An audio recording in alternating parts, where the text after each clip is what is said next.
ติดตามข่าวที่นำเสนอไปแล้วได้ที่ www.thainews.prd.go.th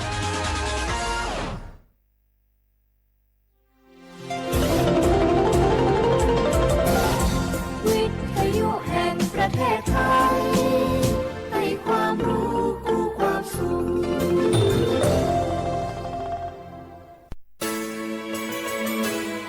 สถานีวิทยุกระจายเสียงแห่งประเทศไทยจังหวัดเชียงใหม่ AM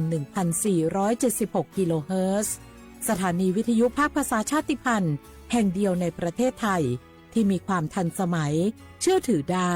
สร้างอัตลักษณ์กลุ่มชาติพันธุ์สู่สากล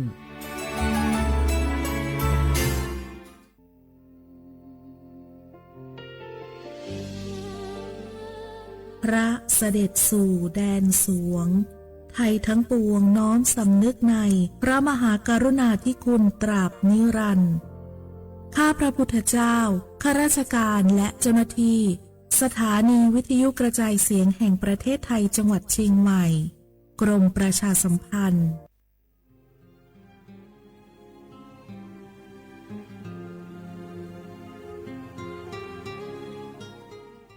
This is a moment of profound grief for the Kingdom of Thailand. We, the collective voices of Radio Thailand Chiang Mai, join the Thai nation in mourning the passing of our beloved Queen Martha, Her Majesty Queen Sirikit. Her life was a testament to the unwavering service, grace, and deep love for the Thai people. Our humble condolences and thoughts are with His Majesty the King, the royal family, and all the Thai people during this deeply sorrowful time. We will remember her forever.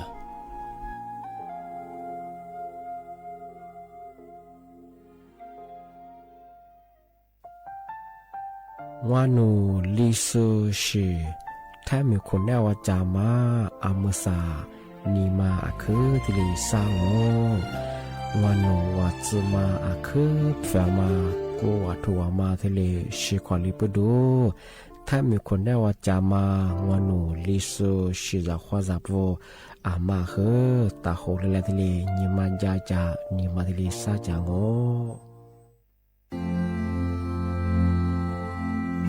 รากฐานสังคมไทยตั้งแต่อดีตจนถึงปัจจุบันเคารพเทิดทูนสถาบันพระมหากษัตริย์เป็นศูนย์รวมจิตใจที่เหนียวแน่นของคนไทยในเวลาที่เกิดวิกฤตทางการเมืองพระบารมีของพระเจ้าอยู่หัวก็ทำให้เกิดความสงบและช่วงที่เกิดวิกฤตเศรษฐกิจปรัชญาเศรษฐกิจพอเพียงของพระเจ้าอยู่หัวรัชกาลที่ 9พระราชทานให้กับคนไทยก็ทำให้ผู้ที่น้อมนำมาปฏิบัติมีภูมิคุ้มกันและไม่เกิดความเสียหายพระปฐมบรมราชโองการของพระเจ้าอยู่หัวรัชกาลที่ 10เราจะสืบสานรักษาและต่อยอดและครองแผ่นดินโดยธรรมเพื่อประโยชน์สุขแห่งอาณาราษฎรตลอดไปพระมหากษัตริย์ไทยทุกพระองค์ทรงห่วงใยราษฎร์เสมอสถาบันพระมหากษัตริย์ไทยศูนย์รวมใจไทยทั้งชาติ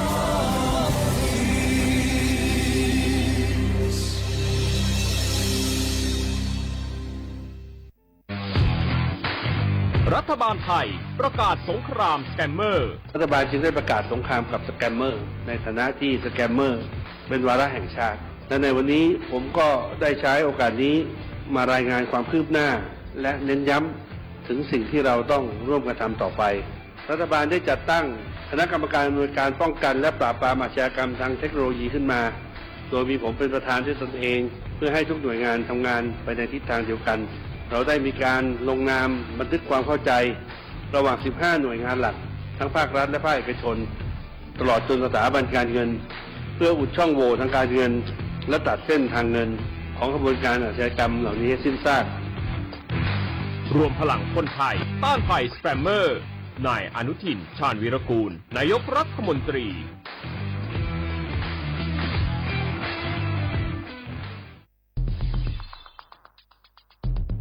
แค่3 ปีความเสียหายจากอาชญากรรมไซเบอร์ของคนไทยพุ่งทะลุถึง 94,000 ล้านบาทหรือเฉลี่ยปีละ 30,000 ล้านบาททุก1 ชั่วโมงเราเสียเงินกว่า 3.4 ล้านบาทให้กับมิจฉาชีพออนไลน์ โจรไม่เห็นใจคนอาชีพไหนอายุเท่าไหร่สถานะทางการเงินแบบใดหมอพ่อค้านักธุรกิจนักเรียนแม่บ้านข้าราชการเกษียณทุกคนตกเป็นเหยื่อได้เสมอและวันหนึ่งอาจเป็นคุณหรือคนที่คุณรักเพราะจุดอ่อนร่วมของเหยื่อคือความเร่งรีบ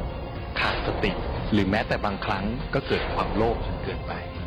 อย่าปล่อยให้การกดคลิกเดียวลิงก์เดียวทำให้โจรยิ้มกว้างวันนี้ถึงเวลาแล้ว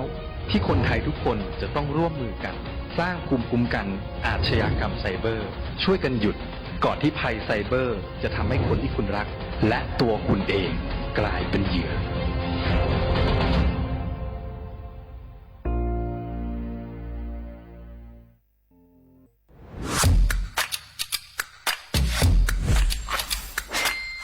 กลับมาแล้ววันนี้กับโครงการคนละครึ่ง plus รัฐออกครึ่งประชาชนออกครึ่งช่วยเศรษฐกิจไทยหมุนเวียนเติบโตถ้าเราช่วยกัน plus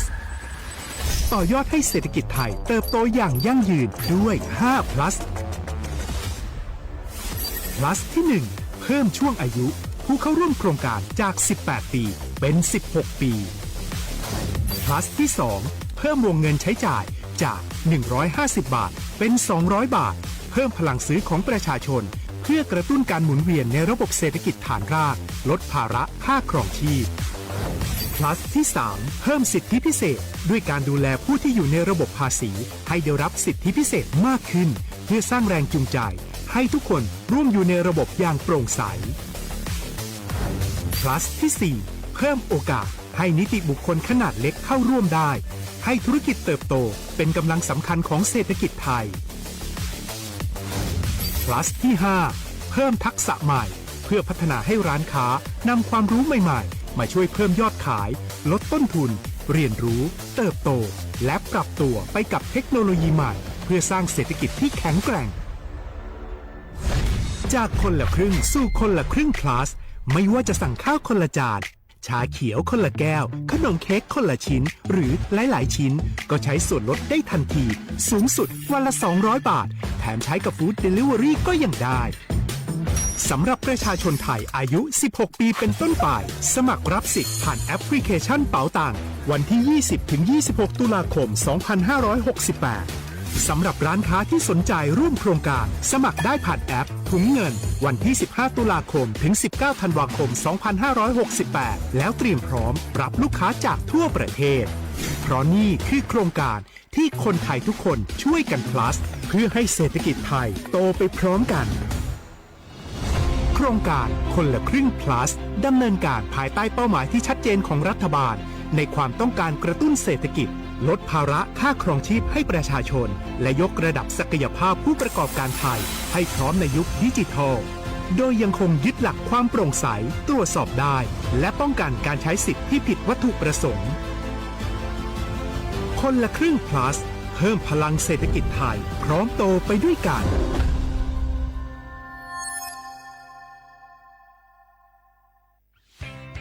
เส้นทางสายหมอกที่สวยที่สุดในเมืองแพร่กำลังรอทุกคนไปวิ่งด้วยกันครับทุกก้าวของคุณคือพลังของลมหายใจชวนเพื่อนชวนครอบครัวมาวิ่งฝ่าสายหมอกเพื่อโรงพยาบาลแพร่ในวันอาทิตย์ที่ 7 ธันวาคม 2568 บริเวณลานกิจกรรมหลังวัดพระธาตุช่อแฮมาร่วมกันส่งต่อพลังแห่งความดีเพราะทุกก้าวของคุณช่วยต่อชีวิตให้กับผู้ป่วยในโรงพยาบาลแพร่สมัครได้เลยวันนี้แล้วไปวิ่งด้วยกันในวันอาทิตย์ที่ 7 ธันวาคม 2568พบกันบริเวณลานกิจกรรมหลังวัดพระธาตุช่อแฮนะครับ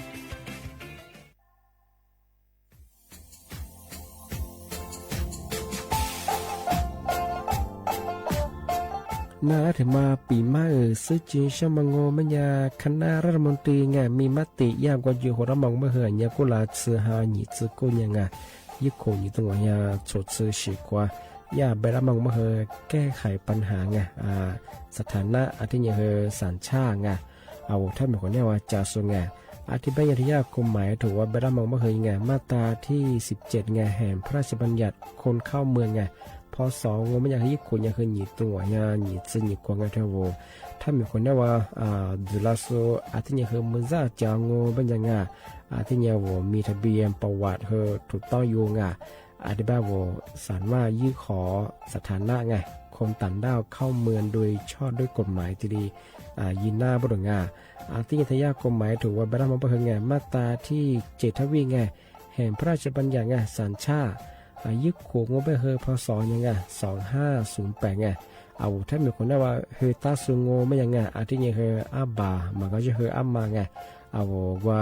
อยู่ในทะเบียนประวัติบุคคลไงอธิบายว่าไม่มีสถานะทางทะเบียนมาจุบเฮสามารถยื่นขอสัญชาติไทยที่กรุงเทพมหานครยื่นที่สำนักบริหารการทะเบียนกรมการปกครองอธิบายเราส่วนต่างจังหวัดจะสุบกว่ายื่นต่อในอำเภอตานภูมิลำเนาปีขวานนแล้วก็จะบอกว่าอำเภอยี่ที่ยื่นชงยื่นเวลางูไม่ยายาว่าเวลาใช้กันยาขนาดถี่เนี่ยควานยี่นวันยังสิงอธิบายนี่มีกับพวกควานยี่ที่น่าเหียโชฮา你自古ยังไงยุคคน你自我下所知กูขอเสื้อทีนี้ยื้อชงทำไมถึงมาปีเมื่อซื้อจุดเช้าว่าเช้าข้าได้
เสียว่าเวลาคว้างเอามาสาเอาลิซุงโอโดดเสตัวว่าเป็นลาว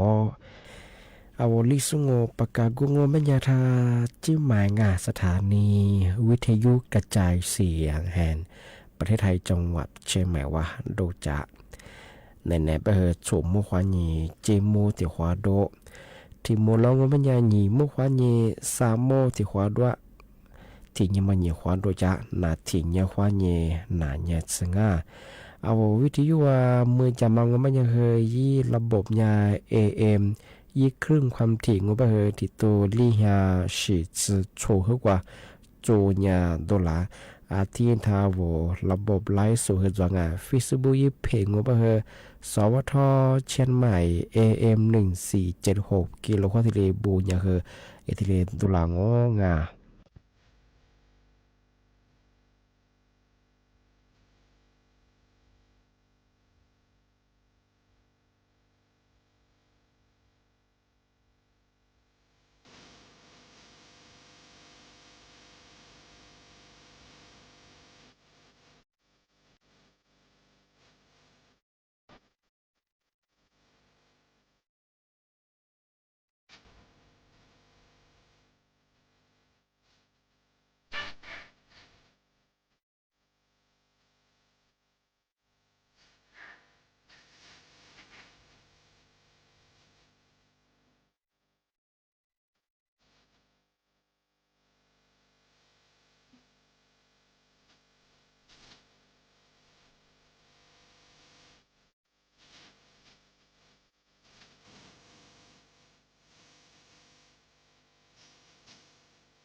小伙娃，对嘛我半夜是个他们看哎，那次那米白和白搭，一些人都有都白和白搭哎，俺那次票和票我，我拉错的嘛的个小伙娃我拉错嘛和可咋可多哎，对嘛呀，出去和嘛啊，打来主头和嘛啊，那次和票哎白哎，个这么呀阿里生啊别么呀茶叶小伙不茶叶的么呀别我小伙么是呀那วิทยาศาสตร์นักวิจัยที่ยามหาวิทยาลัย UCLA อันบังอ่ะสหรัฐอเมริกาเหนือมา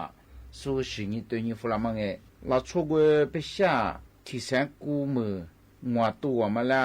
茶叶个多啊，而且属于看你对你我别个茶叶嘛都没进来，茶叶多嘛我别人小伙伴说的别个，天你啥个多嘛我别人维持来别个什么，我阿妈怕个了嘛，可嘛做了，我妈妈做我们来干啊的别个，啊像你别人小伙伴的么个呀，是ตราจารย์เลนออาหรับอะไร别个呀，อาจารย์อายุรศาสตร์是你摸的小数个那偏那是的是我估计数，数别别是呀，那出个茶口。茶叶你准备茶叶的南边哎，我茶叶多嘛哎，而且嘛我呀，阿妈怕个了嘛，可嘛重啊，阿妈怕那个了嘛干当啊，而且别，个的么个小伙和么的说，说的别别呀，啊俺们啊别么呀，啊说呀嘛生哎，个和说的别呀，啊拉忙哎忙哎嘛生哎，个和是人哎，茶叶别么呀么啥，啊乌拉出别么呀嘛很多。特别别么呀，茶叶阿里太个多，拉出个么么呀，啊些别呀嘛盼嘛个里么呀，那别的小伙不。啊，什么呀？茶叶都说我们呀，这个嘛吃哎，一吃这个嘛重啊，啊，到这一时咋个嘛吃了别这不多这呢，拿出啊嘛碰嘛个零，在这边啊，啊，小伙娃呀，那不的也啥，啊这边哎，咱拉点弗拉安给的嘛，说个拿出皮子，啊这边哎，拿出皮子刷怕的嘛，来十年弗拉嘛，默默来小门边哎，然后说的呗。说是你弗拉马的什么了？那出国安利台的这个协会嘛哎，安利的这来台的这个协同哈嘛，协会呢，是呢协同哈呢哎，阿提达嘛，我拿出那面对呢啦，阿是来对呢和哈在过来对啥，拿出远嘛哎，拿出哈嘛来对啥嘛我别呢，阿个嘛乌能哈喽。你们看啊，日上啊，说的别哎，阿里边你乌能哈日上，小伙我提里看你哎，说你的别。我拿出那面话嘛是那个对应我们要我们个哈啊个一个提地上哎，我们是个哈哎提地上，哦我们哈了，你们哈了提地上，哦我们嘛哈我们提高个个啊提是么呀数字一折，啊提嘛我们呀是一折和我们呀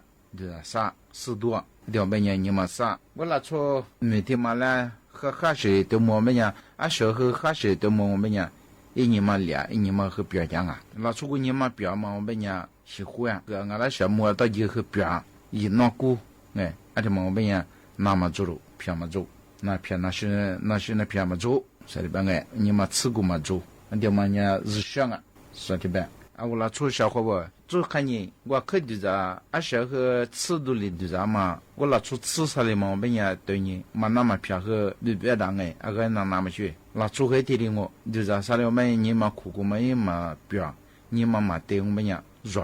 嘛不对我们呀，过的过面那个闹哎，这个那样这个闹，啊咱呀可怕就是啥了我们呀，我啊这么和我那嘿，啊这个小伙伴哎，对我们呀，这么和啊我拉出，没得的什么啦，哈这个就是人家说人的边哎，哈喽，啊对我们呀，啊嘛哈你说我们呀，哈这个的就是现这个他就是他对你啊对吧？小伙伴，我拿来个不说是你弗拉芒哎，那不也上的个我是个他们也好哎，还这么这个的有言有名他们也小伙伴和那你我们呀个看你哎，个么上我别们也呀，那不也上的呀嘛，的来 offer 么哎，弗拉安克呢，专业说是你弗拉芒哎，别不成呀，我拿出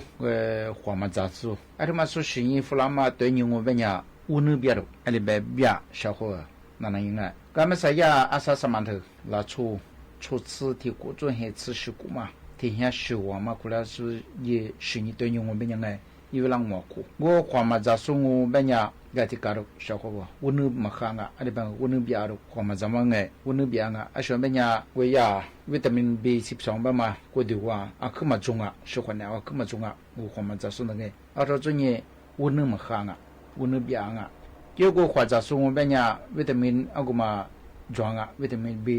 B12吧嘛哎，啊到做那个啊地址那个嘛怎么也对应我们呀，个嘛怎么我们呀别个啥，咱们我们呀啊地别个方啊，我能听嘛，说的个啊地个啊别哎，至少把比我们呀小伙伴话嘛在他也么哎，话的嘛和的个小伙伴也不用面子装哎，话的嘛和。啊，还是活么办？来年活咋和人别人我活福利咱们和么哈，噶不活地么咋和么哈？哎的噶，噶的么个小伙呢别么个，啊不有呀古别个我个小伙不个送个活别么样么个咋个被人下装嘛？咱面的和么哈，么咋和么哈个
？Shabaza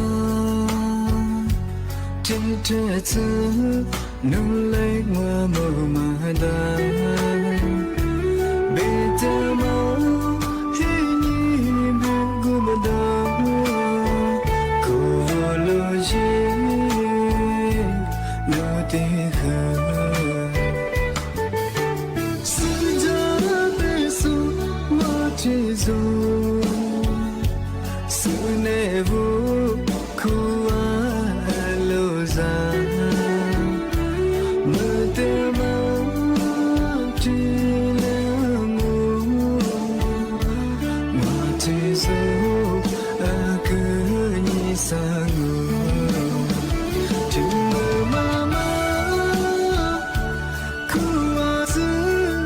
这里来是家的，天天你把古董妈妈做，古天贝壳的咱们，天没被拉，心里可以被瓦落，天地家庭娘的情。solo chỉ là về sự ra tay mà chỉ tình nụ thế dù ra mà nhìn mà sao không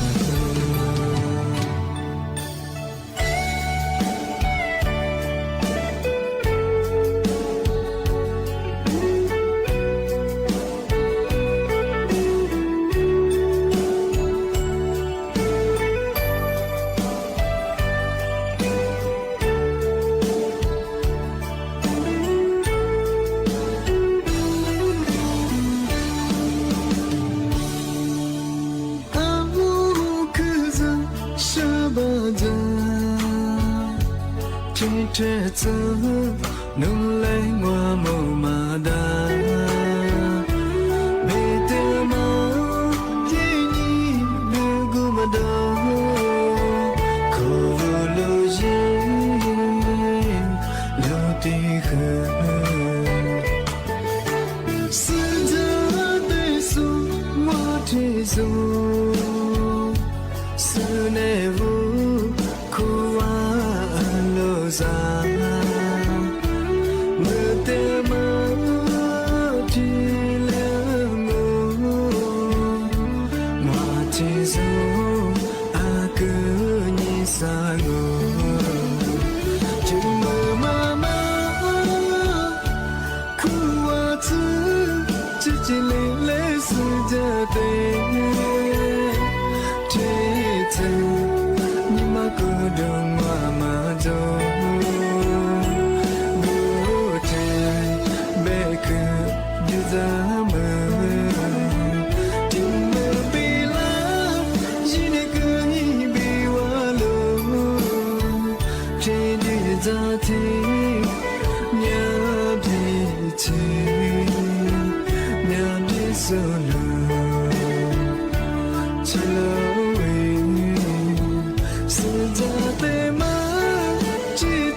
dia semua tiro Ramami do mami Ale vesunu te fuke balase Inalo besu nisho Wanu ni te no selo Romi ni te majuji Nulio Nini dia semua tiro Chomela tiro aleve Aleve senu te mille gilase Mille ke madao Mille ke madao Matiro lage Mille ke madao Nunani nelo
Sopa tiro ngami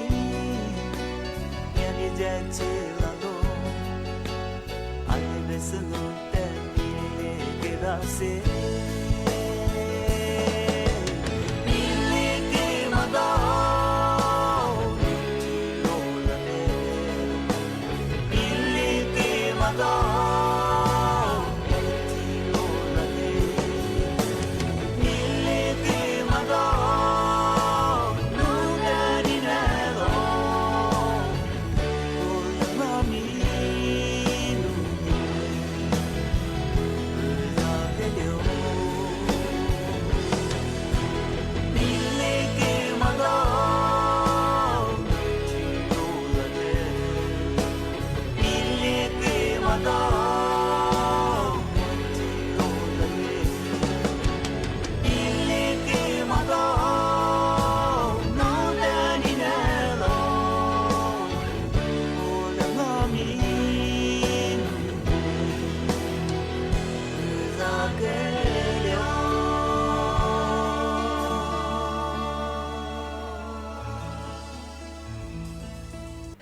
ทีนี้ที่ถิ่มบางโง่บัญญัติมาเฮไม่ได้ที่มูลประกาศโยงมาซาที่กรงอุตุนิยมวิทยาภาคเหนือที่มีโกนิโซแต่นิโซภาคเหนือถ้าพวกมาเฮยาที่แจ้งเตยฝรั่งเอาจังหวัดแม่ฮ่องสอนที่นี่คือจังหวัดเชียงใหม่ที่นี่เจียงไฮ้จังหวัดตากที่ลีจอมมาคือบางพื้นที่ที่ก็ต้องมาคือมีฮิโรฮามฮาเลียมีฮิยัวบางที่นี่คือมุกุฟุโซชิวัดจิวบ้านวัดจิซาโลเชบะเฮที่ก็ต้องปัญญาคือมุกุโซบะเฮวัดโลเชบะยิมโมที่ปัญญาโลชิสุบะเฮตัวไฟหน้าเฮไฟหลีแต่ฝรั่งวัดตัวฝรั่งปัญญาคือมุกุฟัสโซปัญญาคือมันบะเฮตัวฝรั่งบะเฮมาคือโมชิบะเฮวัดลามาลาไว้นที่เนี่ยเดี๋ยวโลชิสุจะก็จะบะเฮมันฮัลเลียบะเฮโลเชเฮแต่จะโมชิของจะกุศลงานมาคือถึงมาสุจิชับที่ถึงมาเมื่อคือทายากรงอนามัยไปหิ้วงาวจันเหนื่อยเจชุมหมู่ผู้สูงอายุก็คือดูแลสุขภาพพิเศษเยอะว่าไปสิงานเท่าอยากเจอไปหลังมันอย่างคือสมมติว่าเงี้ยเท่าดูเจบ่ห่อมือจริงที่นี่คือเท่าลีบียังไง เดี๋ยวมาคือยาแยกเสลคืองอวันนี้เจสมุนก็คือนาสาไปชิงอันนี้ก็คือ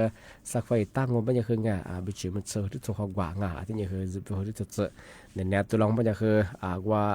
จะเชื่องอันยาจะมาคือก็ตรงยานั่นยังมาคือจะเลยแต่ข้อจาลืมอยู่ข้อแต่ข้อดวงว่าสมมุติว่าคือใช้ยาข้อดวงที่เนี่ยครับยีเวลาแต่ขวานยังคืองออกกำลังกายยังมาที่ยีแบบของไม่ยาคือกรณมัยหรือที่ฝ่ายหลังก็คือเอาดันเนื้อเจผู้สูงอายุก็คืองานดูแลสุขภาพพิเศษที่เรียกว่าเป็นงานช่วงนั้นหน่อยจะงานทำมาที่สุดยิ่งช่างที่นี้ว่าอิสิทธิ์ความที่เรียแต่ประกาศที่เรียแจ้งเตือนช่างเธอเอาก็เลื่อนเปิดบัญชีมายังมาไงเธอเอาบัญชีธนาคารสุราวัวมาบางก็ชื่อเอายิ้มมือเอายิ้มบากว่ายีกว่าสุดาบัญชีธนาคารเปิดยี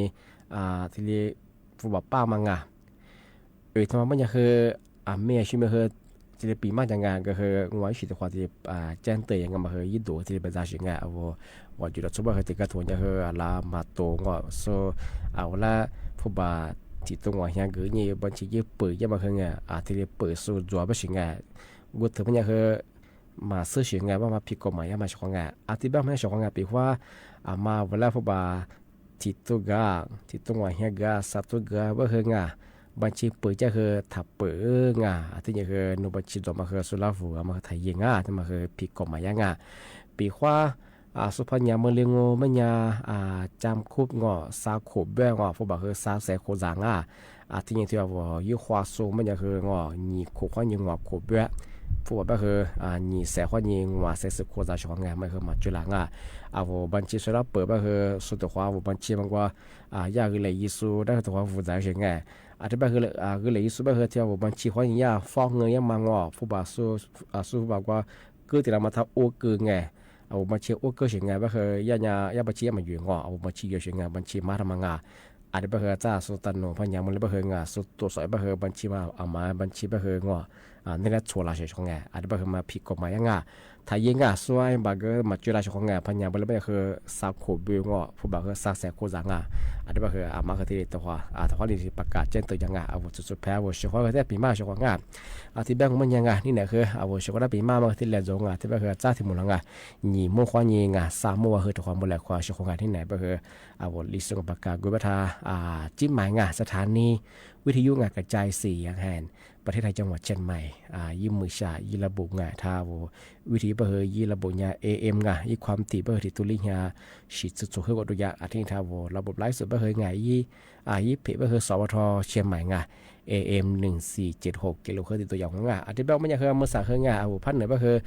มือฮาลีจะเบอร์ย่าหัวเบอร์อากาศคือปลาลือปลางมาคือดูแลสุขภาพเยอะชงมาสั่งเบอร์เมื่อฮาลีก็ยังเฮยจ้าของอากาศเฮยยังมาก็เดี๋ยวมาแต่ความชิดเดือดสุขภาพยัง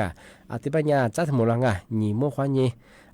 สามวัดความมุ่งหมายความชอบนี่ไหนบ้างเฮยนั่นละปีมาคือที่เราจงชอบว่าวิทยุนันจะโซไลฟ์สดตีโซละเฮยนั่นละคือบ่โม่ชอบว่า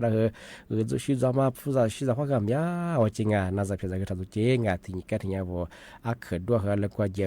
ะข้อความคุยจริงสิเยอะวันเสาร์วันดูเจชควางบ้างคือจ้าสมุนลังนี่มั่วควานี่คือสามวัดแต่ความมุ่งหมายความนี่ไหนบ้างคือนั่นละปีมาคือที่เราจงว่าชอบว่าคือบ่โม่ข้อความสวัสดีครับ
谢谢你生，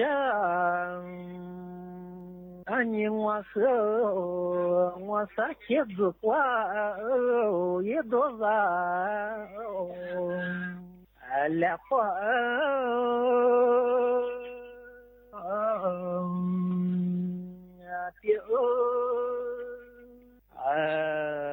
撒谎也难忘来句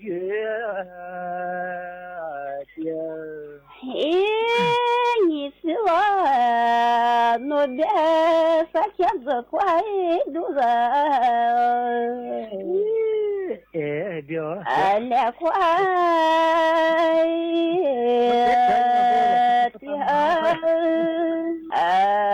一块都是两个的谢谢你呢，你我和子花两个你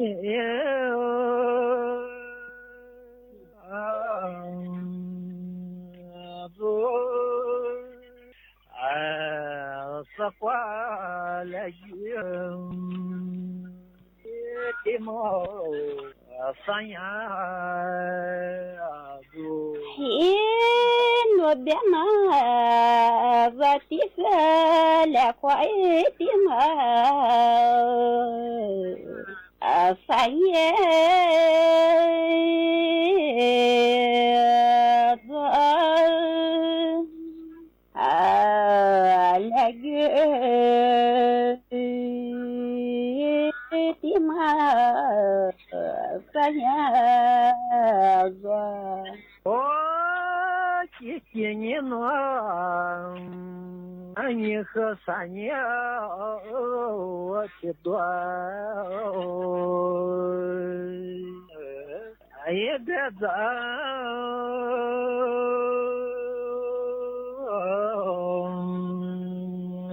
老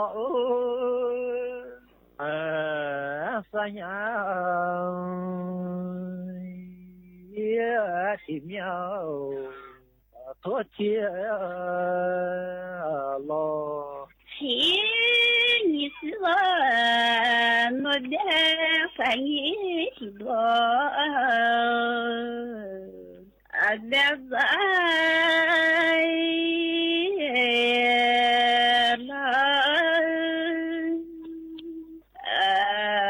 三样前面多结了。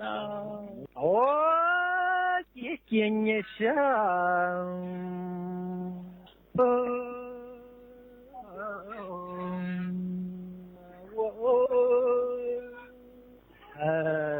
多结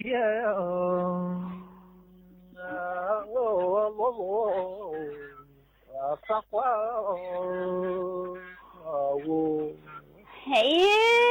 你是我那边的在么子乖我多点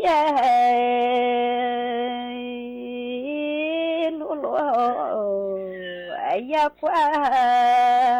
我，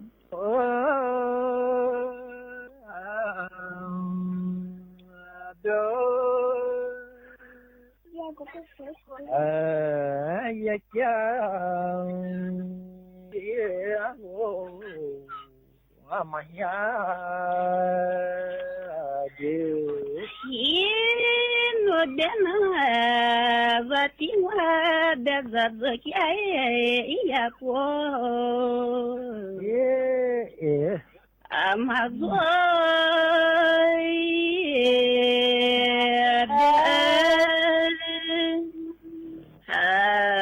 ya kya alo amaya dia кисенье гомане дедзя я алила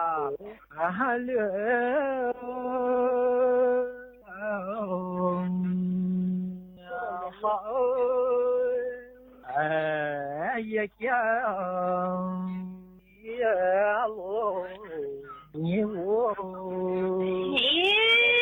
no dena ani zaki guha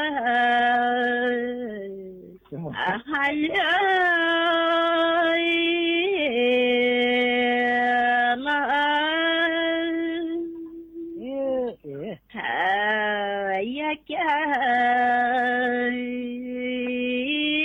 guha aswa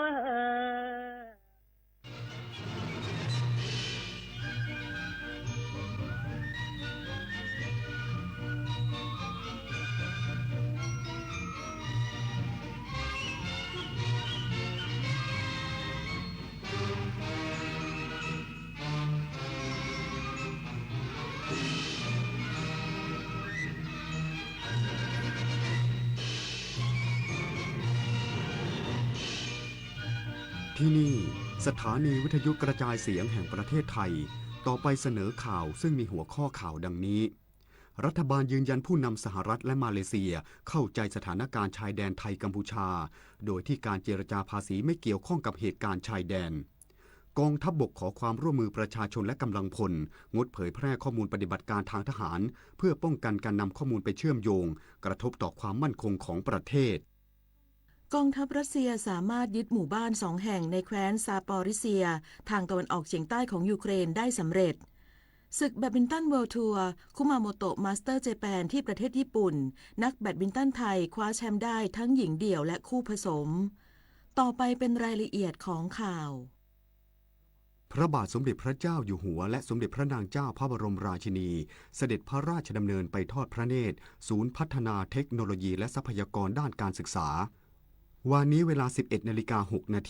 พระบาทสมเด็จพระเจ้าอยู่หัวและสมเด็จพระนางเจ้าพระบรมราชินีเสด็จพระราชดำเนินโดยรถยนต์พระที่นั่งไปศูนย์พัฒนาเทคโนโลยีและทรัพยากรด้านการศึกษาณที่นั้นนายหวายจิ้นเผิงรัฐมนตรีว่าการกระทรวงศึกษาธิการสาธารณรัฐประชาชนจีนนางสาวหลี่ผิงอธิบดีศูนย์พัฒนาเทคโนโลยีและทรัพยากรด้านการศึกษาเฝ้าทูลละอองธุลีพระบาทรับเสด็จจากนั้นเสด็จพระราชดำเนินไปทอดพระเนตรวิดิทัศน์และทรงรับฟังการบรรยายภาพรวมการพัฒนาระบบการศึกษาอัจฉริยะของสาธารณรัฐประชาชนจีนและทอดพระเนตรอุปกรณ์ทางเทคโนโลยีที่นำมาประยุกต์ใช้ด้านการศึกษาอัจฉริยะประกอบด้วยการทดลองทางวิทยาศาสตร์ห้องทดลองเสมือนจริงหลักสูตรการเรียนการสอนปัญญาประดิษฐ์เครื่องตรวจข้อสอบเครื่องสอนการเขียนผู้กันจีนและเครื่องเลเซอร์แกะสลักสื่อการสอนเสร็จแล้วเสด็จพระราชดำเนินไปยังห้องทำงานของแผนกข้อมูลขนาดใหญ่ทอดพระเนตรข้อมูลและสถิติด้านการศึกษาอัจฉริยะของสาธารณรัฐประชาชนจีนและการสาธิตการเรียนแบบอัจฉริยะผ่านระบบทางไกลระหว่างนักเรียนชั้นประถมศึกษาในกรุงปักกิ่งกับนักเรียนชั้นประถมศึกษาในมณฑลไหหนานสมควรแก่เวลาจึงประทับรถยนต์พระที่นั่งเสด็จพระราชดำเนินกับโรงแรมที่ประทับสถานีวิทยุกระจายเสียงแห่งประเทศไทยขอเสนอสารคดีชุดสมเด็จพระนางเจ้าสิริกิติ์พระบรมราชินีนาถพระบรมราชชนนีพันปีหลวงพระผู้เสด็จสู่สวรรคาลัยวันนี้เสนอตอนโครงการอนุรักษ์ทรัพยากรป่าไม้และสัตว์ป่าพื้นที่รอยต่อ5จังหวัดสารคดีชุดสมเด็จพระนางเจ้าสิริกิติ์พระบรมราชินีนาถพระบรมราชชนนีพันปีหลวงพระผู้เสด็จสู่สวรรคาลัยปีพุทธศักราช 2536 สมเด็จพระนางเจ้าสิริกิติ์พระบรมราชินีนาถ พระบรมราชชนนีพันปีหลวงมีพระราชสวนีให้ส่วนราชการที่เกี่ยวข้องร่วมกันจัดทำโครงการอนุรักษ์และฟื้นฟูทรัพยากรป่าไม้ในพื้นที่รอยต่อ5จังหวัดอันเนื่องมาจากพระราชดำริพระองค์ทรงเล็งเห็นว่าป่าไม้คือหัวใจของชีวิตเป็นแหล่งต้นน้ำลำธารและเป็นรากฐานแห่งความอุดมสมบูรณ์จึงมีพระราชดำริให้ฟื้นฟูสภาพป่าปรับปรุงแหล่งน้ำให้เพียงพอสำหรับสัตว์ป่าเพื่อการอนุรักษ์ทรัพยากรธรรมชาติอย่างยั่งยืนโครงการนี้ครอบคลุมพื้นที่รอยต่อ5จังหวัดภาคตะวันออกได้แก่ฉะเชิงเทราชลบุรีระยองสระแก้วและจันทบุรีจากผืนดินแห้งแล้งกลับกลายเป็นพื้นป่าเขียวชอุ่มกว่า1,200,000 ไร่สัตว์ป่ากว่า500ชนิดได้กลับคืนสู่ถิ่นอาศัยป่าไม้กลับมามีชีวิตอีกครั้งคนในชุมชนมีรายได้และมีส่วนร่วมในการดูแลผืนป่าโครงการอนุรักษ์และฟื้นฟูทรัพยากรป่าไม้ในพื้นที่รอยต่อ5จังหวัดอันเนื่องมาจากพระราชดำริถือแบบอย่างแห่งพระมหากรุณาธิคุณที่พระองค์พระราชทานชีวิตให้ผืนป่าคงความอุดมสมบูรณ์ยังประโยชน์อันยั่งยืนให้แก่ราษฎรไม่ว่าจะอยู่อาศัยณพื้นที่แห่งใดทั่วผืนแผ่นดินไทย วันนี้เวลา 11:20 นาทีสมเด็จพระเจ้าลูกเธอเจ้าฟ้าสิริวัณวรีนารีรัตนราชกัญญาเสด็จโดยรถยนต์พระที่นั่งจากวังสุโขทัยไปในการบำเพ็ญพระราชกุศลถวายพระบรมศพสมเด็จพระนางเจ้าสิริกิติ์พระบรมราชินีนาถพระบรมราชชนนีพันปีหลวงในการนี้ทรงถวายภัตตาหารเพลแด่พระพิธีธรรมสวดพระอภิธรรมณพระที่นั่งดุสิตมหาปราสาทในพระบรมมหาราชวังจากนั้นเสด็จไปยังประตูมณีนพรัตน์ทางประตูวิเศษชัยศรีทรงวางพวงมาลัยหน้าพระบรมฉายาลักษณ์พระบาทสมเด็จพระบรมชนกาธิเบศรมหาภูมิพลอดุลยเดชมหาราชบรมนาถบพิตรแล้วเสด็จพระดำเนินไปยังจุดพระราชทานสิ่งของด้านหน้าประตูมณีนพรัตน์พระราชทานเข็มกลัดโบดำแก่ประชาชนที่เดินทางมากราบถวายบังคมพระบรมศพสมเด็จพระนางเจ้าสิริกิติ์พระบรมราชินีนาถพระบรมราชชนนีพันปีหลวงณพระที่นั่งดุสิตมหาปราสาทในพระบรมมหาราชวังสร้างความปราบปลื้มปิติแก่ประชาชนและต่างสำนึกในพระมหากรุณาธิคุณที่ได้รับพระราชทานเข็มกลัดโบดำในครั้งนี้กระทรวงวัฒนธรรมจัดเตรียมงานพระราชพิธีพระบรมศพสมเด็จพระนางเจ้าสิริกิติ์พระบรมราชินีนาถพระบรมราชชนนีพันปีหลวงในภารกิจที่รับผิดชอบมีความคืบหน้าเป็นไปตามแผนนายประสบเรียงเงินปลัดกระทรวงวัฒนธรรมกล่าวถึงภารกิจสำคัญที่กระทรวงวัฒนธรรมรับผิดชอบในงานพระราชพิธีพระบรมศพสมเด็จพระนางเจ้าสิริกิติ์พระบรมราชินีนาถพระบรมราชชนนีพันปีหลวงอาทิการจัดทำจดหมายเหตุพระราชพิธีและหนังสือที่ระลึกโดยกรมศิลปากรจัดเจ้าหน้าที่ลงพื้นที่บันทึกเหตุการณ์ตั้งแต่วันที่ 26 ตุลาคมเป็นต้นมารวมถึงมอบหมายสำนักงานวัฒนธรรมจังหวัดทั่วประเทศจัดทำจดหมายเหตุในแต่ละพื้นที่ส่วนงานออกแบบและจัดสร้างพระเมรุมาตรราชรถและราชยานอยู่ระหว่างขั้นตอนออกแบบคาดว่าจะแล้วเสร็จภายใน3เดือนซึ่งภาพรวมความคืบหน้าเป็นไปตามแผนที่กำหนดไว้ส่วนที่2เรื่องของเกี่ยวกับการจัดสร้างออกแบบและจัดสร้างพระเมรุมาตรนะครับแล้วก็ราชรถราชยานนะครับตอนนี้อยู่ระหว่างการดำเนินการของทางกรมศิลปากรนะครับถ้ามีความคืบหน้าอย่างไรเดี๋ยวจะมีการประชุมกรรมการและแจ้งความคืบหน้าทราบเป็นระยะต่อไปนะครับก็เท่าที่ทราบตอนนี้ครับอยู่ระหว่างการออกแบบนะครับคาดว่าจะใช้เวลาประมาณ3เดือนแล้วเสร็จครับเท่าที่ท่านนายรายงานก็มีความคืบหน้าเป็นไปตามแผนครับส่วนรายละเอียดตอนนี้ยังเปิดเผยไม่ได้นะครับเดี๋ยวจะมีการแจ้งข้อมูลเป็นระยะครับปลัดกระทรวงวัฒนธรรมยังกล่าวอีกว่าขณะนี้อยู่ระหว่างรวบรวมกิจกรรมน้อมรำลึกและแสดงความจงรักภักดีของหน่วยงานต่างๆในวาระสำคัญอาทิครบ50วันและ100วันแห่งการสวรรคตพร้อมเชิญชวนประชาชนร่วมทำความดีเพื่อแผ่นดินตามแบบอย่างความเสียสละและพระราชจริยวัตรอันงดงามของสมเด็จพระพันปีหลวง โดยเตรียมบูรณาการความร่วมมือกับหน่วยงานต่างๆทั้งศิลปินและองค์กรศาสนาเพื่อจัดกิจกรรมถวายเป็นพระราชกุศลอย่างต่อเนื่องรวมถึงสนับสนุนการปฏิบัติงานของสำนักพระราชวังและร่วมวางระบบอำนวยความสะดวกประชาชนที่สนามหลวงโดยประสานงานตามกรอบที่สำนักพระราชวังและสำนักงานรัฐมนตรีกำหนดนิตยาคุณสิมรายงาน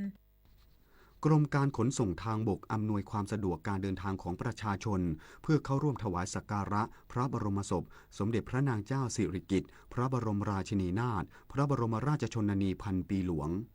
นายสรพงษ์ไพฑูรย์พงษ์อธิบดีกรมการขนส่งทางบกกล่าวว่า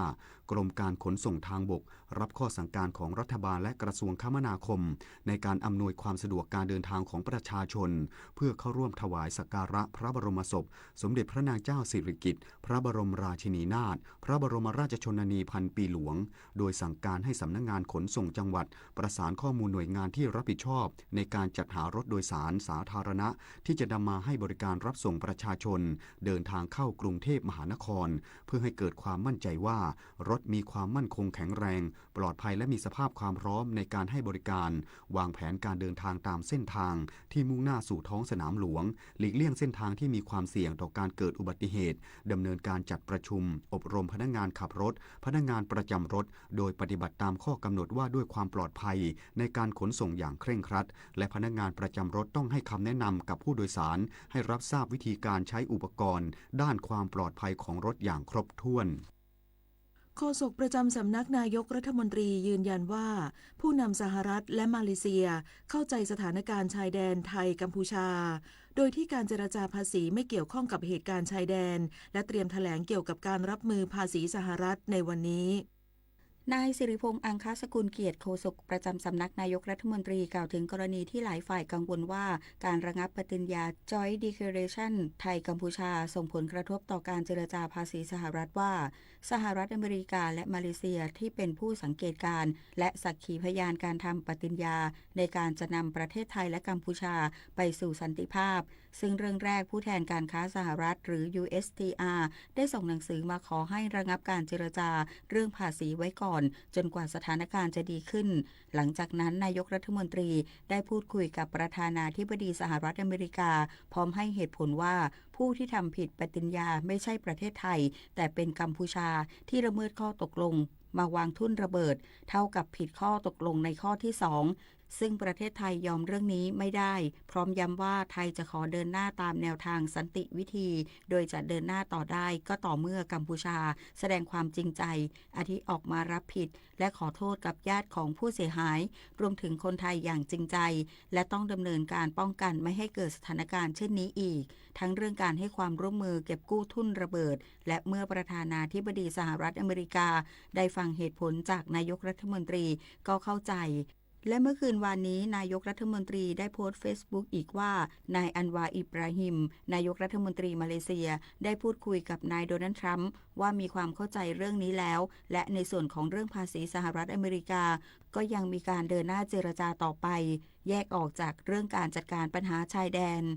นายสิริพงษ์ยืนยันว่าทั้งนายกรัฐมนตรีและรัฐมนตรีทุกคนมีความมุ่งมั่นที่จะดำเนินการรักษาผลประโยชน์ของประเทศรวมถึงอธิปไตยของไทยซึ่งเมื่อเกิดสถานการณ์ขึ้นนายกรัฐมนตรีได้พยายามแก้ไขปัญหา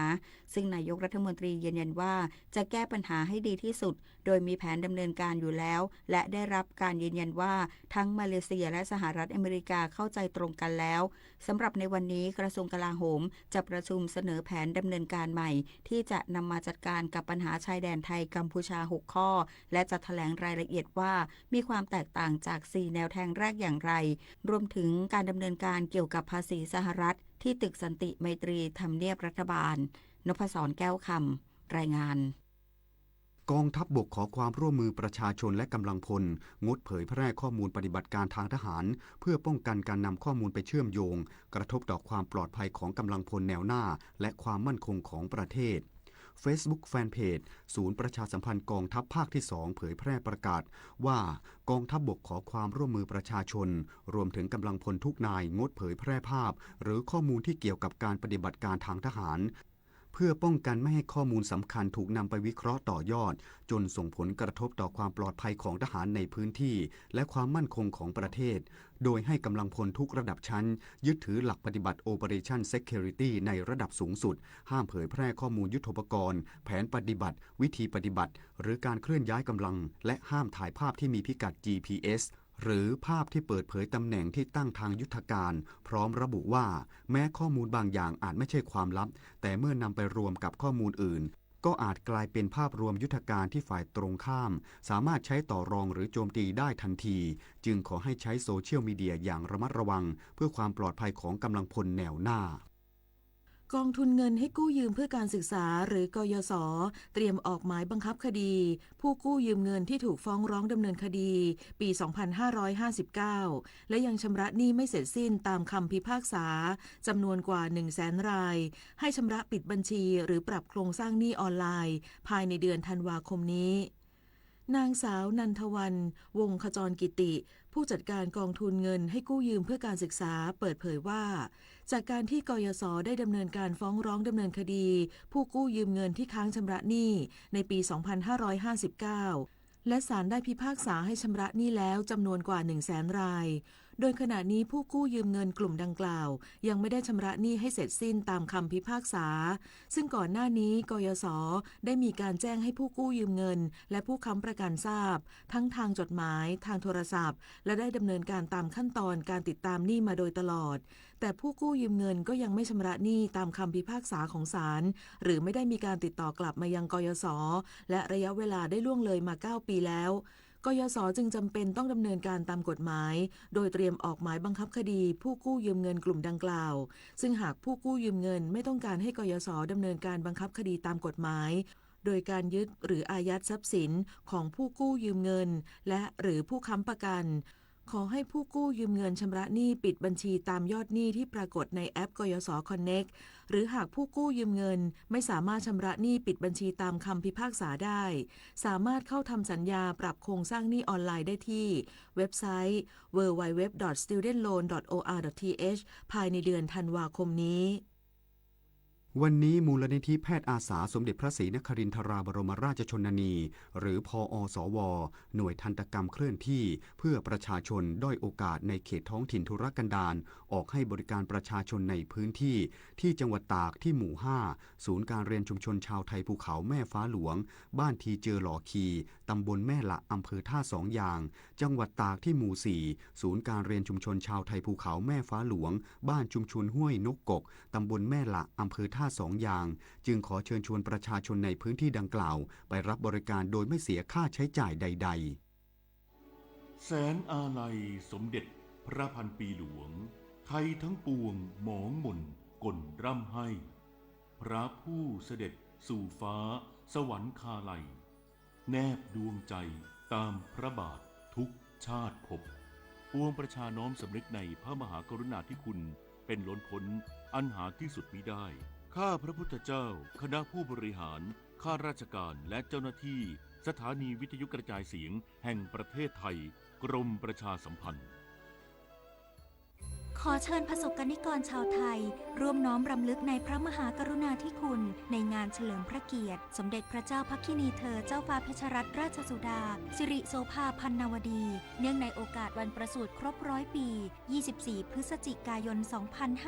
2568 ณ วัดพระปฐมเจดีย์จังหวัดนครปฐมพร้อมกิจกรรมถวายพระราชกุศลเพื่อแสดงความจงรักภักดีแด่พระองค์ผู้ทรงเป็นแบบอย่างแห่งความเพียรและความงดงามในหัวใจไทย7:17 นาทีต่อไปติดตามรับฟังข่าวต่างประเทศครับกระทรวงกลาโหมรัสเซียออกแถลงการเมื่อวานนี้ที่ระบุว่ากองทัพรัสเซียสามารถยึดหมู่บ้านริฟโนปิลและหมู่บ้านมอลาด็อกมัสกาในแคว้นซาปอริเซียทางตะวันออกเฉียงใต้ของยูเครนได้สำเร็จหลังจากกองทัพรัสเซียพยายามรุกคืบเข้าในแคว้นซาปอริเซียและแคว้นดานิโปรเปลสตอฟทางตอนกลางของยูเครนนับตั้งแต่เดือนมิถุนายนที่ผ่านมาด้านทางการยูเครนยังไม่ออกมาแสดงความคิดเห็นเกี่ยวกับเหตุการณ์ที่เกิดขึ้นอย่างไรก็ตามการปะทะกันระหว่างกองทัพรัสเซียและกองทัพยูเครนบริเวณแนวรบของแคว้นซาปอริเซียทวีความรุนแรงขึ้นและกองทัพยูเครนเริ่มถอนทหารออกจากแนวรบดังกล่าวจึงทำให้ไม่มีกำลังพลเพียงพอที่จะป้องกันหมู่บ้านในแคว้นแห่งนี้ สำนักข่าวต่างประเทศรายงานโดยอ้างแถลงการของนายกรัฐมนตรีเบนจามินเนทันยาฮูของอิสราเอลเมื่อวานนี้ที่ระบุว่าอิสราเอลจะยังคงคัดค้านการสถาปนารัฐปาเลสไตน์พร้อมยืนกรานว่าฉนวนกาซาต้องปลอดทหารและกลุ่มฮามาสต้องปลดอาวุธทั้งหมดหลังคณะมนตรีความมั่นคงแห่งสหประชาชาติหารือเกี่ยวกับร่างมติของสหรัฐที่มุ่งเป้าไปที่การส่งเสริมแผนสันติภาพในฉนวนกาซา 20 ข้อของประธานาธิบดีโดนัลด์ทรัมป์ผู้นำสหรัฐเพื่อเป็นการปูทางไปสู่สันติภาพที่ยั่งยืนในภูมิภาคตะวันออกกลางโดยเฉพาะอย่างยิ่งในฉนวนกาซาและนำไปสู่การจัดตั้งรัฐปาเลสไตน์ความเคลื่อนไหวดังกล่าวเกิดขึ้นหลังรัฐมนตรีฝ่ายขวาจัดของอิสราเอลเรียกร้องให้นายกรัฐมนตรีเนทันยาฮูรักษาสัญญาที่เคยให้ไว้ว่ารัฐปาเลสไตน์จะไม่มีวันเกิดขึ้นบนดินแดนแห่งนี้สำนักงานสอบสวนแห่งชาติของอินเดียออกแถลงการที่ระบุว่าทางการอินเดียสามารถจับกุมชายชาวแคชเมียร์รายหนึ่งซึ่งคาดว่ามีส่วนเกี่ยวข้องกับเหตุรถยนต์ระเบิดที่บริเวณป้อมแดงใจกลางกรุงนิวเดลีเมืองหลวงของอินเดียเมื่อวันที่10 พฤศจิกายนที่ผ่านมาซึ่งทำให้มีผู้เสียชีวิต12 รายและได้รับบาดเจ็บอย่างน้อย20 รายซึ่งชายคนดังกล่าวเดินทางเข้ามาในกรุงนิวเดลีเพื่ออำนวยความสะดวกในการซื้อรถยนต์คันที่ใช้ก่อเหตุนอกจากนี้สำนักงานสอบสวนแห่งชาติของอินเดียยังบุกยึดรถยนต์อีกคันของชายคนดังกล่าวเพื่อนำไปตรวจสอบและให้คำมั่นว่าจะนำตัวผู้ก่อเหตุเข้าสู่กระบวนการยุติธรรมโดยเร็วที่สุดเนื่องจากเหตุการณ์ระเบิดรถยนต์ที่บริเวณป้อมแดงถือเป็นเหตุระเบิดลักษณะนี้ในพื้นที่ดังกล่าวเป็นครั้งแรกนับตั้งแต่ปี 2554 ต่อไปรับฟังข่าวกีฬาค่ะศึกแบดมินตันเวิลด์ทัวร์ซูเปอร์ 500 คุมาโมโตะมาสเตอร์เจแปนที่ประเทศญี่ปุ่นในรอบชิงชนะเลิศคู่ผสมเดชาพลผัววรานุเคราะห์กับสุพิศราเพียวสามพรานแชมป์เก่าคู่มืออันดับ3ของโลกและมือวางอันดับ1ของรายการช่วยกันเล่นได้อย่างยอดเยี่ยมตบเอาชนะทอมกีเซลกับเดลฟินเดรูคู่มืออันดับ5ของโลกและมือวางอันดับ2ของรายการจากฝรั่งเศส2-1 เกม 21-18 13-21 21-18 ป้องกันแชมป์รายการนี้ได้สำเร็จเป็นสมัยที่2ติดต่อกันและนับเป็นการคว้าแชมป์ที่5ของปีนี้ด้านหญิงเดี่ยวรอบชิงชนะเลิศเมย์รัชนกอินทนนท์มือวางอันดับ3ของรายการและมืออันดับ9ของโลกโชว์ฟอร์มได้อย่างยอดเยี่ยมตบเอาชนะเกรกอเรียมาริสตาตุนจุงมือวางอันดับ4ของรายการและมืออันดับ11ของโลกจากอินโดนีเซีย2-0 เกม 21-16 22-20 คว้าแชมป์หญิงเดี่ยวรายการนี้ได้อย่างยิ่งใหญ่รับเงินรางวัล 35,625 เหรียญสหรัฐประมาณ 1,157,000 บาทนับเป็นแชมป์รายการที่2ของรัชนกในปีนี้ต่อจากรายการอินโดนีเซียมาสเตอร์เมื่อเดือนมกราคมที่ผ่านมาเทนนิสนานาชาติ Qualcomm and CCAU Industry 4.0 ITF โปรเทนนิสทัวร์ 2025 ที่อารีนาหัวหินจังหวัดประจวบคีรีขันธ์ในรอบชิงชนะเลิศหญิงเดี่ยวอัญชิสาฉันทะสาวเจ้าถิ่นประจวบคีรีขันธ์มือวางอันดับ3ของรายการพยายามสู้เต็มที่ก่อนแพ้ให้กับหลี่จงหยูมือวางอันดับ2จากจีน 3-6 ทั้ง2เซตโดยอัญชิสารองแชมป์ได้รับรางวัล 1,470 ดอลลาร์สหรัฐประมาณ 49,900 บาทและคะแนนสะสม10คะแนนศึกมวยวันแชมเปี้ยนชิพวัน173ที่สังเวียนอาริอาเกะอารีนากรุงโตเกียวประเทศญี่ปุ่นคู่เอกนำรายการซุปเปอร์บอลเทรนนิ่งแคมป์แชมป์โลกวันคิกบ็อกซิ่งรุ่นเฟเธอร์เวท155 ปอนด์ชนะคะแนนมาซาอากิโนโอริแชมป์โลกเฉพาะการขวัญใจเจ้าถิ่นป้องกันแชมป์โลกคิกบ็อกซิ่งรุ่นเฟเธอร์เวทได้สำเร็จคิกบ็อกซิ่งรุ่นแบนตัมเวทซุปเปอร์เล็กมวยไทยแชมป์โลกวันคิกบ็อกซิ่งรุ่นไฟเวท135 ปอนด์แพ้คะแนนยูกิโยสะจากญี่ปุ่นแบบเอกฉันท์ส่วนคิกบ็อกซิ่งรุ่นเฟเธอร์เวทนาบิลอานันต์ชนะคะแนนอิโฮริวาจิมะจากญี่ปุ่นพลเอกเดชาเหมกระศรีรองประธานสมาพันธ์จักรยานแห่งเอเชียและนายกสมาคมกีฬาจักรยานแห่งประเทศไทยเปิดเผยว่าถึงเวลาของหนูน้อยขาไถเตรียมชิงชัยในศึกใหญ่เป็นครั้งแรกของทวีปเอเชียในรายการจักรยานขาไถเอเชียนบาลานซ์ไบค์แชมเปี้ยนชิพ 2026 ระหว่างวันที่ 9-10 พฤษภาคม 2569 ที่เดอะมอลล์ไลฟ์สโตร์งามวงวานโดยมีหนูน้อยขาไถจากทั่วทวีปเอเชียมาร่วมแข่งขันทั้งนี้ดาโตะ อมาจิต ซิงกิลประธานสมาพันธ์จักรยานแห่งเอเชียหรือ ACC ยืนยันว่าจะมีการบรรจุลงในปฏิทินแข่งขันประจำปี 2026 ของ ACC โดยสมาคมกีฬาจักรยานจะคัดเลือกหนูน้อยขาไถที่มีผลงานยอดเยี่ยมจากการแข่งขันชิงแชมป์ประเทศไทยประจำปี 2568 เป็นตัวแทนไปแข่งขันแต่จะมีการกำหนดคุณสมบัตินักกีฬาและกติกาการแข่งขันให้เป็นสากลมากยิ่งขึ้นพิจิตร กาญจนกุลรายงานต่อไปรับฟังพยากรณ์อากาศค่ะประกาศกรมอุตุนิยมวิทยาเรื่องอากาศหนาวเย็นบริเวณประเทศไทยตอนบนฝนตกหนักถึงหนักมากบริเวณภาคใต้และคลื่นลมแรงบริเวณอ่าวไทยฉบับที่5 ในช่วงวันที่ 17 ถึง 23 พฤศจิกายน 2568 ประเทศไทยตอนบนจะมีอากาศแปรปรวน โดยจะมีฝนฟ้าคะนองเกิดขึ้นได้บางพื้นที่ในระยะแรก โดยจะเริ่มในภาคตะวันออกเฉียงเหนือ บริเวณจังหวัดอุบลราชธานี ศรีสะเกษ สุรินทร์ บุรีรัมย์ และนครราชสีมา ส่วนภาคอื่น ๆ จะได้รับผลกระทบในระยะถัดไป หลังจากนั้นอุณหภูมิจะลดลงและมีอากาศเย็นถึงหนาวกับมีลมแรง โดยภาคตะวันออกเฉียงเหนือ อุณหภูมิจะลดลง 4-7 องศาเซลเซียส ในส่วนภาคเหนือภาคกลางรวมทั้งกรุงเทพมหานครและปริมณฑลและภาคตะวันออกอุณหภูมิจะลดลง 2-4 องศาเซลเซียสขอให้ประชาชนในบริเวณดังกล่าวดูแลรักษาสุขภาพเนื่องจากสภาพอากาศที่หนาวเย็นลงรวมถึงให้ระวังอันตรายจากอัคคีภัยที่อาจจะเกิดขึ้นจากสภาพอากาศที่แห้งแล้งและลมแรงสำหรับเกษตรกรควรเตรียมการป้องกันและระวังความเสียหายที่จะเกิดต่อผลผลิตทางการเกษตรทั้งนี้เนื่องจากบริเวณความกดอากาศสูงหรือมวลอากาศเย็นกำลังแรงจากประเทศจีนจะแผ่ลงมาปกคลุมประเทศไทยตอนบนและทะเลจีนใต้สำหรับภาคใต้มีฝนเพิ่มขึ้นและมีฝนตกหนักถึงหนักมากบางพื้นที่เนื่องจากมรสุมตะวันออกเฉียงเหนือที่พัดปกคลุมอ่าวไทยและภาคใต้จะมีกำลังแรงขึ้นประกอบกับจะมีคลื่นกระแสลมฝ่ายตะวันออกเคลื่อนเข้ามาปกคลุมภาคใต้ส่วนคลื่นลมบริเวณอ่าวไทยและทะเลอันดามันจะมีกำลังค่อนข้างแรงโดยอ่าวไทยมีคลื่นสูง 2-3 เมตรส่วนทะเลอันดามันตอนบนมีคลื่นสูงประมาณ2เมตรห่างฝั่งคลื่นสูง 2-3 เมตรบริเวณที่มีฝนฟ้าคลื่นสูงมากกว่า3เมตรขอให้ประชาชนบริเวณภาคใต้ฝั่งตะวันออกระวังอันตรายจากฝนตกหนักถึงหนักมากและฝนที่ตกสะสมซึ่งอาจทำให้เกิดน้ำท่วมฉับพลันและน้ำป่าไหลหลากโดยเฉพาะพื้นที่ลาดเชิงเขาใกล้ทางน้ำไหลผ่านและพื้นที่ลุ่มไว้ด้วยรวมทั้งระวังอันตรายจากคลื่นที่ซัดเข้าหาฝั่งส่วนชาวเรือบริเวณอ่าวไทยและทะเลอันดามันควรเดินเรือด้วยความระมัดระวังและหลีกเลี่ยงการเดินเรือในบริเวณที่มีฝนฟ้าคะนองสำหรับเรือเล็กบริเวณอ่าวไทยควรงดออกจากฝั่งในช่วงวันที่